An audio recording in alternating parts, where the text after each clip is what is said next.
आगाह कयां कि हैदराबाद में DSP कासिमाबाद के कत्ल वारे वाक़े जा CCTV फुटेज मिली विया आहिनि।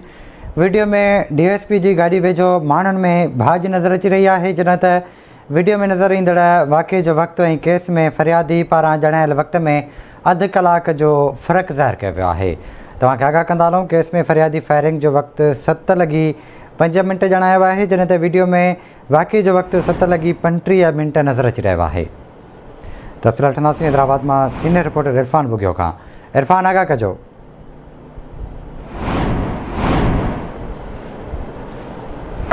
CCTV फुटेजिस आवाज़ न्यूज़ के हथ अची विया आहिनि। इन्हनि CCTV फुटेजिस में वाक़े वक़्तु फायरिंग बाद मोबाइल वेझो माण्हुनि में भाज नज़र अची रही है। कुछ मिनटन के वक़्फे बाद माण्हू ॿीहर मोबाइल तरफ़ वधनि था त हिकु दफ़ो ॿीहर माण्हुनि में भाज पइजी वञे थी।